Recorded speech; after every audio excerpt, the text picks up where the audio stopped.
Admiral Kethvar stood on the bridge of his flagship, looking at the blue and green planet floating in the darkness ahead. Earth looked peaceful and quiet. His 4 eyes studied the data screens that showed information about this world and its people. Another easy victory, he thought to himself. The Zephyrian hegemony had conquered 47 worlds in the past 50 years. This one would be number 48. Commander Veltar walked up to him, holding a data tablet.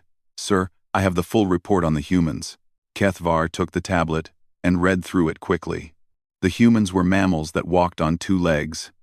They lived for only about 80 years, which was very short compared to the 200 years that Zephyrians lived. They had no natural armor, claws, or poison. Their technology was hundreds of years behind Zephyrian science. "Look at this," Kethvar said, pointing at the screen. "They still use chemical rockets to leave their planet. We were using those 300 years ago. And their weapons? Basic nuclear bombs and metal projectiles. How primitive." The report showed that humans were divided into many different groups called nations. These nations often fought each other over resources and territory.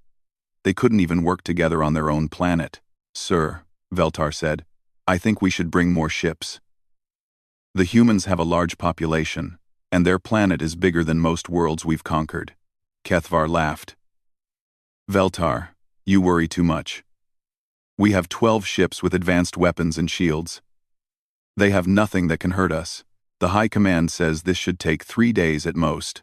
Veltar looked uncomfortable but said nothing more. He had been a commander for 30 years and had learned to trust his instincts. Something felt different about this mission, but he couldn't explain what. The Zephyrian fleet moved closer to Earth. Their ships were massive, each one 3 kilometers long and armed with plasma cannons that could destroy entire cities. The humans had detected them now. Radio signals were flying all over the planet as the humans tried to figure out what was happening. Kethvar opened a communication channel to Earth. This was standard procedure. The hegemony always gave new species a chance to surrender peacefully. "Humans of Earth," he said in his most official voice, "I am Admiral Kethvar of the Zephyrian hegemony. Your world is now under our control. Surrender immediately, and you will be treated fairly. Resist, and you will be destroyed. You have 1 hour to decide." Then he waited. Usually, the primitive species would respond with fear and confusion. Their leaders would argue among themselves and then surrender to save their people. But the response from Earth was strange. Instead of one reply from a single government, dozens of different voices answered back. Some spoke in languages the translators couldn't understand immediately. Many of the responses contained what the computer called creative profanity. "What does this mean?" Kethvar asked, pointing at one translation that read, "Come down here and try it, you 4-eyed freaks." "Sir," the communications officer said, "I think they're refusing to surrender." "All of them?" "It appears so, sir. We're getting similar responses from every major population center." Kethvar was confused. How could an entire species choose death over slavery? It didn't make sense. Every other species had understood that fighting was useless. "Begin the demonstration," he ordered. The fleet's weapons powered up. Bright beams of energy shot down from space, hitting empty areas near major cities. The blasts created massive explosions that could be seen from orbit. This usually scared the aliens into surrendering. Kethvar waited for the surrender calls to come in. Instead, something else happened. The humans started talking to each other even more. Radio signals, television broadcasts, and internet communications increased dramatically. But they weren't panicking. The computer analysis showed they were organizing. "Sir," the intelligence officer reported, "the humans are coordinating a defense." "What kind of defense?" Kethvar asked. "They can't possibly hurt us. They're moving military units, evacuating civilians from target areas. And, sir, they're sharing information about our ships." Veltar stepped forward. "Admiral, I recommend we begin full bombardment immediately. The longer we wait, the more time they have to prepare." Kethvar nodded. He was starting to feel uneasy, though he couldn't understand why. The humans were still just primitives with basic weapons. The fleet began attacking military bases and government buildings. Explosions lit up the night side of the planet. Cities burned, and smoke rose into the atmosphere. But something was wrong. The humans weren't running away from the attacks. Instead, they were running toward them. Rescue workers rushed into damaged areas to help survivors. Military units regrouped and started fighting back with everything they had. "Sir," the tactical officer called out, "we're seeing some unusual activity." "What kind of activity?" "The humans are adapting. Their aircraft are changing course to avoid our weapons. Their ground forces are spreading out to make themselves harder targets. And, sir, they're launching missiles at us." Kethvar looked at the display. Hundreds of primitive missiles were rising from Earth's surface. They were slow and clumsy compared to Zephyrian weapons. "Those can't hurt us," he said. "Our shields will stop them easily." The missiles exploded harmlessly against the fleet's shields. But then something unexpected happened. More missiles launched, but these were different. They moved faster and seemed to be aimed at weak points in the ship designs. "How are they doing that?" Kethvar demanded. "Sir," the intelligence officer said, his voice shaking, "I think they're learning from each attack. They're studying our defensive patterns and adapting their weapons." "That's impossible. They're primitives." But the evidence was right there on the screens. The humans were not acting like any species the Zephyrians had conquered before. They weren't running, hiding, or surrendering. They were fighting back, and somehow, they were getting better at it very quickly. Veltar looked at his admiral with concern. "Sir, perhaps we should contact High Command and request additional ships." Kethvar stared at the planet below. The humans had surprised him, but they were still just mammals with primitive technology. How dangerous could they really be? He was about to find out. Commander Veltar watched his troops prepare for landing. The ground assault was supposed to be simple. Land near the damaged cities, round up survivors, and establish control points. Every other world had followed this pattern. "Remember," he told his soldiers over the communication system, "these humans are scared and confused. Most will surrender immediately when they see our superior technology. Watch for the leaders. They usually try to negotiate." The transport ships descended through Earth's atmosphere. The first landing zone was near a large human city that had been partially destroyed by the orbital bombardment. Smoke still rose from several buildings, and the humans should have been running away in terror. But as the ships landed, Veltar saw something that made his blood run cold. The humans weren't running. They were waiting. "Sir," his lieutenant said, "sensors show large groups of humans positioned around our landing zone. They appear to be hiding." "Hiding?" Veltar asked. "Why would they hide instead of flee?" He got his answer when the first troops left the transport. Explosions erupted from buildings, sewers, and rubble piles. The humans had turned their own destroyed city into a trap. "Ambush!" someone screamed over the radio. "They're attacking from everywhere." Veltar watched in shock as his advanced soldiers were pinned down by humans using primitive weapons. But these weren't the scared survivors he expected. These humans moved with purpose and skill. They knew exactly where to hit the Zephyrian armor's weak points. "How do they know our armor's design?" Veltar demanded. His intelligence officer was studying a captured human device. "Sir, they've been analyzing our equipment since the first attack. This crude computer contains detailed information about our weapons and defenses." The situation got worse. A group of human children, young ones who should have been the first to run away, had somehow gotten inside one of the transport ships. They used something called fireworks to damage the engine controls. The ship couldn't take off. "Children, sir," the pilot reported. "Human juveniles. They can't be more than 15 years old. How did children defeat our security systems?" They crawled through the air vents. Our sensors didn't detect them because they're smaller than adult humans." Veltar felt a headache forming. This wasn't how conquests were supposed to work. The reports from other landing zones were even more disturbing. Humans everywhere were fighting back, but not in any way that made sense. They didn't retreat when they were outnumbered. They didn't surrender when their weapons ran out. Instead, they picked up Zephyrian weapons from fallen soldiers and started using them. "Sir," his communication officer called out, The humans are using our own weapons against us. And, sir, they're using them correctly. That's impossible. It should take months to learn our technology. I'm watching it happen, sir. A human female just figured out how to operate a plasma rifle in under 5 minutes. Veltar decided to see this for himself. He joined a patrol moving through the city streets. The area was supposed to be clear of threats, but explosions kept happening around them. A young human male ran out of a building, carrying what looked like a tool from a construction site.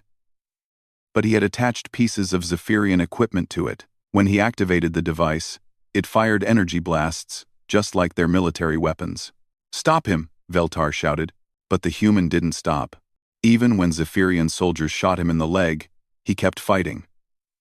Even when it was clear he couldn't win, he kept attacking. Finally, when he couldn't move anymore, he triggered some kind of explosive device that damaged their equipment. "Why?" Veltar asked the dying human. "Why didn't you surrender? We would have spared you." The human looked at him with strange eyes. "Because this is our home," he said before closing his eyes forever. Veltar had conquered 12 worlds before Earth. He had never seen anything like this. The reports kept getting worse. Human military units that should have been destroyed were regrouping within hours. Civilians were creating weapons from ordinary objects. Worst of all, the humans were talking to each other constantly, sharing information about Zephyrian tactics and weaknesses.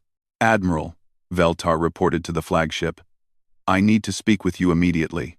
"How are the ground operations proceeding?" Kethvar asked. "Sir, we have a serious problem. The humans aren't behaving like other species. They're not afraid of death. They're not trying to protect themselves. They're trying to hurt us." "Of course, they're trying to hurt us. All species resist at first." "No, sir, you don't understand. Other species fight to defend themselves. These humans fight to destroy us. They don't care if they die as long as they take us with them." Kethvar was quiet for a moment. "Explain." "Sir, I watched a human female with 2 small children. When our soldiers approached her shelter, she didn't beg for mercy or try to negotiate. She told her children to run, then attacked our soldiers with a kitchen knife." "A kitchen knife, sir? Against plasma armor. Did she think she could win?" "No, sir. She knew she would die. But she delayed us long enough for her children to escape, and she managed to damage one soldier's helmet before she fell. That's unusual behavior." "Sir, it's not unusual for them. It's normal. Every human we encounter fights like this. They have no sense of self-preservation when others are threatened." The communication was interrupted by another report. Human aircraft had somehow modified themselves with Zephyrian technology and were attacking the fleet in orbit. The modifications were crude but effective. "Sir," the tactical officer reported, "we've lost 2 ships to human attacks. They're using our own weapon systems against us." Admiral Kethvar felt something he hadn't experienced in his 40 years of military service: fear. "Commander Veltar," he said, "continue ground operations. But be extremely careful. I'm requesting reinforcements from High Command." "Sir, how many ships should I request?" Kethvar looked at the data streaming in from Earth. Humans fighting with broken bones. Humans turning household items into weapons. Humans sacrificing themselves to protect complete strangers. "All of them," he said quietly. "Request all available ships." As he sent the message to High Command, Kethvar wondered what kind of species they had tried to conquer. These humans were unlike anything in the galaxy's database of intelligent life, and somehow, he was beginning to suspect that what they had seen so far was just the beginning. Admiral Kethvar stared at the new intelligence report with growing horror. His 4 hands shook as he read through the data that his research team had finally compiled about human biology and history. "This can't be correct," he said to Dr. Zal-I-Am, his chief scientist. "I've checked it 17 times, Admiral. The data is accurate. We severely underestimated what these humans are." The report described Earth's history and how humans had evolved. Kethvar felt sick as he read each section. Earth was not a normal world. It was what the scientists called a death world. The gravity was 30% stronger than most inhabited planets. The weather was violent and unpredictable. Massive storms could destroy entire regions. The planet's axis was tilted, creating extreme seasonal changes. Ice ages had covered the world multiple times. "Look at this section about their predators," Dr. Zaliam said, pointing to the screen. Humans shared their world with creatures that could kill them easily: giant bears, big cats with razor teeth, venomous snakes, and countless other threats. But the worst part was how humans had survived. They weren't fast enough to outrun predators. They weren't strong enough to fight them directly. Instead, they had developed something far more terrifying. They never stopped chasing their prey. "Persistence hunting," Kethvar read aloud. Humans would follow their prey for days or weeks, never stopping, never giving up. They would chase animals until the prey collapsed from exhaustion. "Admiral," Dr. Zaliam said quietly, "humans didn't just hunt animals this way. They hunted each other." The historical records were frightening. Humans had been fighting wars for their entire recorded history. Not just simple conflicts over resources, but massive, devastating wars that killed millions. And they had never stopped improving their methods of warfare. They created weapons specifically designed to kill other humans, the scientist continued.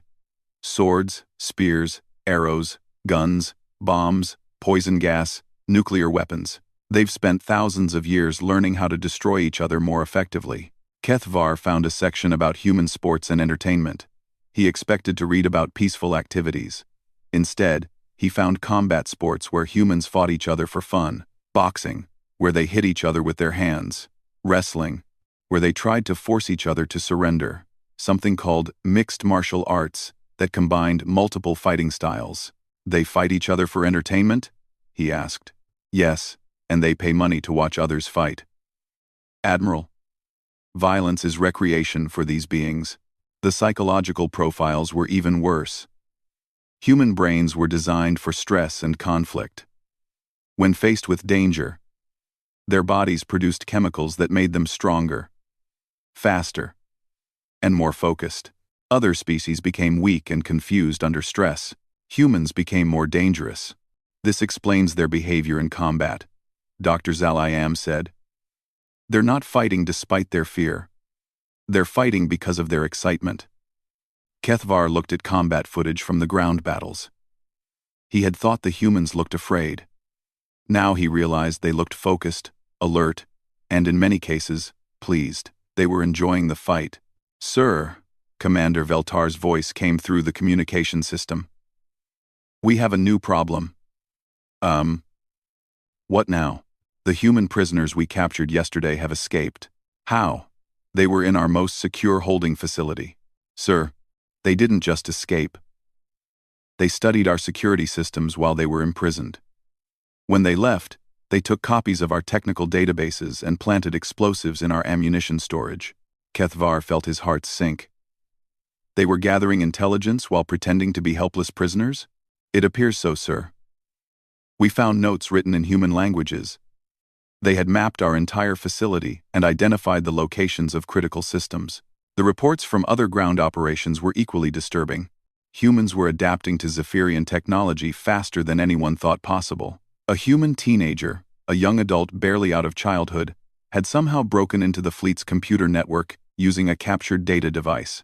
"How is a human child able to understand our computer systems?" Kethvar demanded. "Admiral," Dr. Zaliam said, "human children are taught problem-solving and technical skills from an early age. Their education system is designed to create independent thinkers who can adapt to new situations quickly. But our technology is centuries ahead of theirs. That doesn't seem to matter to them. They approach unknown technology like it's a puzzle to solve, rather than something to fear." The most frightening part of the report was about human cooperation. Other species became selfish and aggressive when threatened. Humans did the opposite. The greater the danger, the more they work together. "They have something called wartime unity," Dr. Zaliam explained. "When their entire species is threatened, they stop fighting each other and focus on the external threat. All their tribal conflicts become irrelevant. Kethvar looked at the orbital scans of Earth. The planet was more active now than when they first arrived. Instead of chaos and panic, he saw coordination and purpose. Humans were working together across their planet, sharing resources and information. "Sir," the tactical officer reported, "we've detected something else. The humans are building new weapons." "What kind of weapons?" "Unknown designs, sir. They're combining their technology with ours in ways we hadn't considered. Some of these weapons appear designed specifically to hurt Zephyrian physiology." 1. Kethvar felt a chill. "They're creating weapons to kill us specifically?" "Yes, sir. They've analyzed our biology and are developing targeted toxins and energy frequencies that our species is vulnerable to." The communication system buzzed with an incoming message from High Command. "Admiral Kethvar, this is High Command. We are sending the entire sector fleet to assist you. 68 ships are en route." "Thank you, sir," Kethvar replied, but he wasn't sure it would be enough. Dr. Zal-I-Am was reading another section of the report. "Admiral, there's something else. Something very important." "What is it?" "These humans have been holding back." "What do you mean?" "Sir, the weapons they've used against us represent only a small portion of their destructive capability. They have devices that can destroy entire continents. They've chosen not to use them." Kethvar stared at the scientist. "They could have destroyed our ground forces completely, but they chose not to? It appears they're trying to minimize civilian casualties on their own world. They're fighting a limited war to protect their infrastructure and population." Commander Veltar's voice came through the communication system again. "Admiral, I recommend immediate withdrawal to defensive positions. These humans are not like other species we've encountered." For the first time in his military career, Admiral Kethvar agreed with a retreat recommendation. But as he gave the orders, he wondered if it was already too late. The humans had their scent now. And humans, he had learned, never stopped hunting once they chose their prey. The first sign that everything had changed came when the humans stopped defending Earth and started attacking Zephyrian ships beyond their solar system. Admiral Kethvar received the impossible report while reviewing casualty numbers from the ground war. "Sir," his communication officer said with a shaking voice, "our listening post in the Kepler system has gone silent." "Equipment failure?" Kethvar asked, though he already knew the answer. "No, sir. Before contact was lost, they reported unknown ships approaching. The last message was unusual." "What did it say?" "Sir, the message was, 'The humans are here.'" Kethvar's 4 hearts nearly stopped beating. "That's impossible. Humans don't have faster-than-light travel technology." "Sir, they do now." The report that followed painted a picture that terrified the entire Zephyrian command structure. Human engineers had studied captured Zephyrian ships and somehow improved the engines. Not only had they figured out faster-than-light travel in a few months, they had made it better than the original Zephyrian design. "How?" Kethvar demanded from his chief engineer. "Admiral, human thinking is different. We build our technology to last and to follow safety protocols. Humans build technology to work and to work as efficiently as possible. They removed all our safety systems and pushed the engines beyond their design limits. That should have destroyed their ships." "Yes, sir, it should have. But humans seem comfortable with risk levels that would terrify any rational species." The attacks on Zephyrian outposts followed a pattern that became clear after the third facility was destroyed. Humans weren't interested in capturing territory or resources. They were systematically destroying the Zephyrian military's ability to make war. Supply depots disappeared overnight. Communications relays were sabotaged. Weapon manufacturing facilities exploded. Most disturbing of all, the humans seemed to know exactly where these facilities were located, even though they were supposed to be secret. "Sir," Commander Veltar reported from the surface of Earth, "we've discovered how they're getting our intelligence." "How?" "The human prisoners we captured weren't just gathering information about our ship designs. They were memorizing our computer access codes, command structures, and military procedures. When they escaped, they took everything." "Everything, sir?" "They know our entire military organization.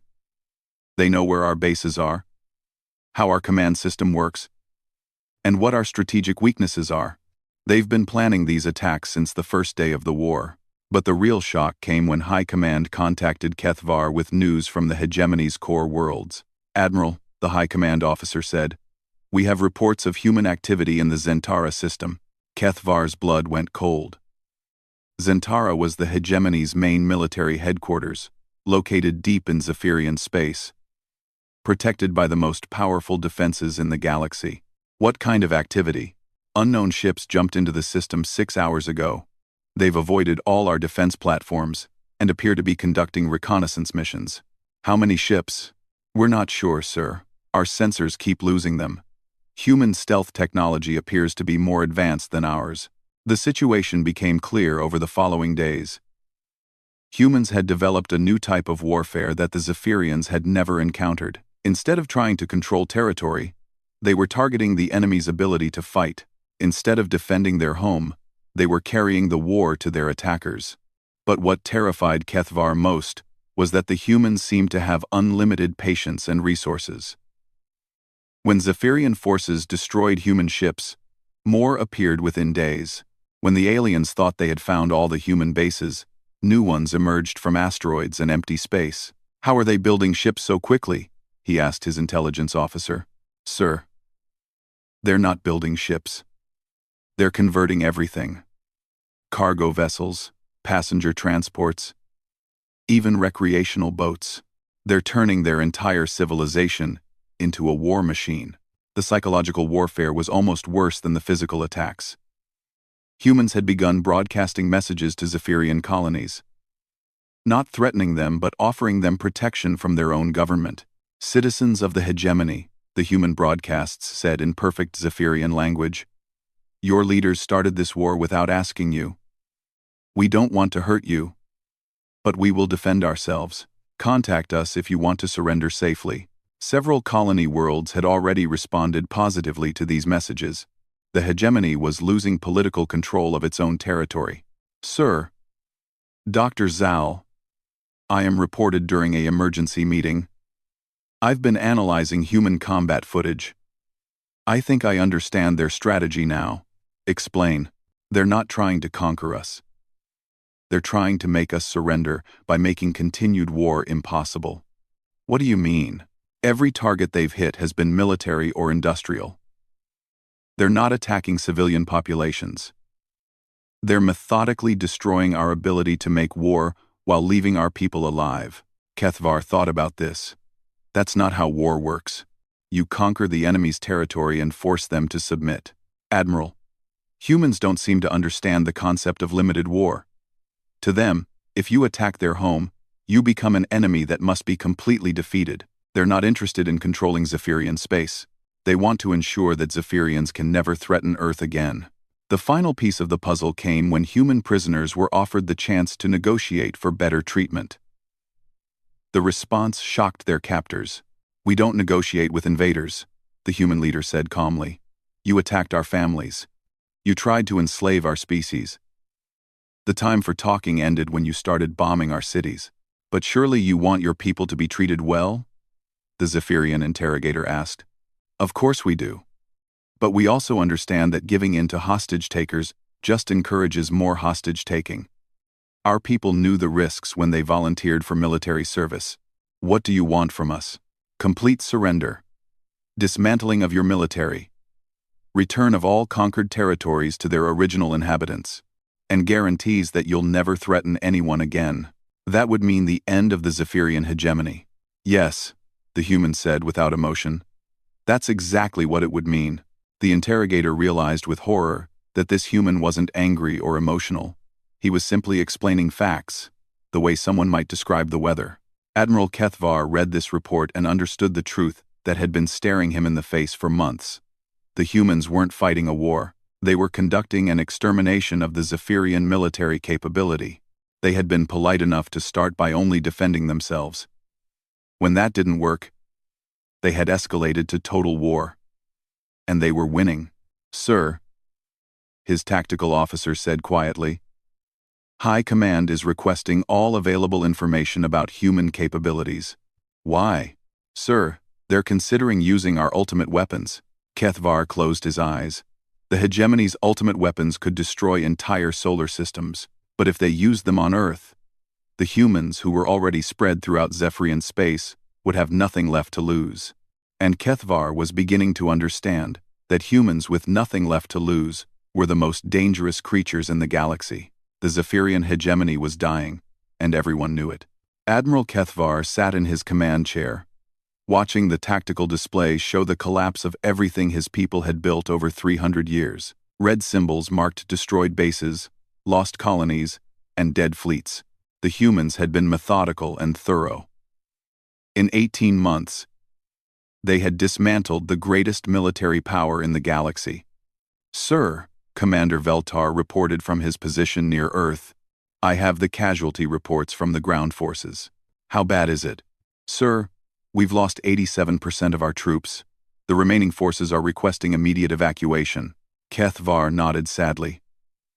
The ground war on Earth had been a disaster from the beginning, but now it was simply hopeless. Humans had turned their entire planet into a fortress, and every day they became more dangerous. "What about the human casualties?" he asked. Veltar was quiet for a moment. "Sir, that's the strange part. Human military casualties are actually lower than ours." "How is that possible?" "We have superior technology and weapons. Admiral, the humans fight differently than anyone we've encountered. They don't throw their soldiers at us carelessly. Every attack is planned, every soldier is trained, and every weapon is used efficiently. They don't waste lives the way other species do." The communication system activated with a priority message from High Command. Fleet Admiral Zethka appeared on the screen, and Kethvar could see the exhaustion in his old friend's eyes. "Kethvar," the Fleet Admiral said, "I have new orders for you." "Yes." "Sir, withdraw all forces from human space immediately. We're negotiating a surrender." Kethvar felt his world collapse. "Sir, the hegemony is surrendering? We have no choice. The humans have penetrated to our core systems. 3 of our major industrial worlds have fallen. They've destroyed our ability to build new ships or weapons. If we continue fighting, they'll exterminate our entire military." "But sir, what about our ultimate weapons? The planet killers?" Fleet Admiral Zethka's expression grew dark. "We considered using them. We ran computer simulations of what would happen if we destroyed Earth. And the humans already in our territory would have nothing left to lose. Our analysts predict they would systematically destroy every Zephyrian world in revenge. We would win the battle and lose our entire civilization." Kethvar understood. The humans had spread throughout Zephyrian space like a virus. They were on dozens of worlds, in hundreds of ships, and they all knew how to build more weapons. Destroying Earth would only ensure that every Zephyrian would die in return. "Admiral," his intelligence officer called out, "we're receiving a communication from the human fleet. Put it through." A human appeared on the screen. Kethvar had seen humans before, but this one was different. She wore a simple military uniform and looked calm and professional. Most importantly, she didn't look angry or vengeful. She looked businesslike. "Admiral Kethvar," she said in perfect Zephyrian language. "I am Admiral Sarah Chen of the United Earth Defense Force. I believe you have something to discuss with us." "Admiral Chen," Kethvar replied, "I have been ordered to negotiate the surrender of Zephyrian forces. I'm glad to hear that. However, I think there may be some confusion about the terms." "What do you mean?" "Admiral, we're not interested in accepting your surrender. We're here to dictate terms for ending this war." Kethvar felt confused. "What's the difference?" "When you surrender, you give up and hope for mercy. When we dictate terms, we tell you exactly what's going to happen, and you accept it or continue fighting until you lose everything." The human admiral activated a display showing the current military situation. Kethvar stared in shock at what he saw. Human forces controlled twice as much territory as he had realized. They had captured facilities he didn't even know were under attack. "As you can see," Admiral Chen continued, "we now control 60% of your military infrastructure. We could destroy the remaining 40% within 6 months. What do you want?" "Complete demilitarization of the Zephyrian hegemony. All military vessels will be turned over to us for disposal." All weapons manufacturing will cease. All conquered territories will be returned to their original inhabitants. That would destroy our government, Kethvar protested. Yes, it would. That's the point. But what about our people? What will happen to Zephyrian civilians? For the first time, Admiral Chen's expression softened slightly. Admiral, we never wanted to hurt your people. We're not interested in ruling over you or taking your territory. We just want to make sure you never attack anyone again. You're not going to enslave us or destroy our worlds? No. You'll be free to govern yourselves, trade with other species, and live peaceful lives. You just won't be allowed to have a military powerful enough to threaten others. Kethvar was stunned. That's surprisingly merciful. Admiral Chen's expression became serious again.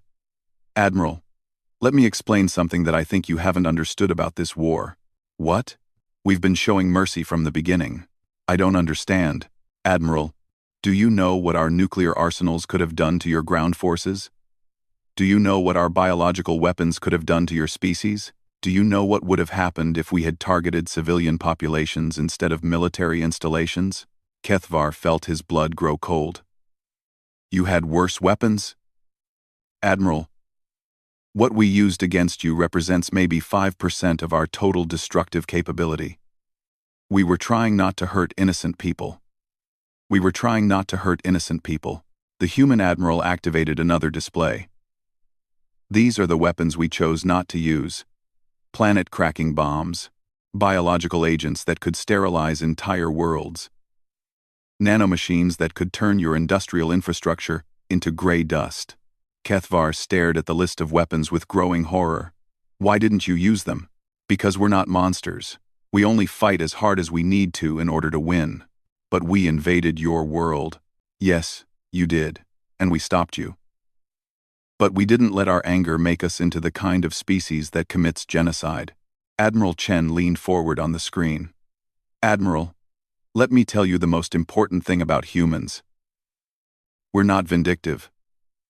We just don't give up. And we don't forgive people who threaten our families. So what happens now? Now you accept our terms, and this war ends. Your people get to live in peace, and we go back to our own solar system. Or you refuse, and we demonstrate what human warfare looks like when we're not trying to be merciful. Kethvar thought about the choice. Continue fighting a war they couldn't win against an enemy that was holding back. Or accept terms that would at least let his people survive. I accept your terms, he said quietly. Good, Admiral Kethvar. One more thing. Yes, when you write your reports about this war, make sure you mention something important to anyone who might read them in the future. What's that? Humans tried to be nice first. We didn't want this war. You chose it for us. Remember that the next time someone thinks about attacking Earth, the transmission ended, leaving Kethvar alone with his thoughts. The war was over. And somehow, the humans had won, while barely trying. 6 months later, as Kethvar watched human medical ships bringing aid to damaged Zephyrian colonies, he realized the most terrifying truth of all.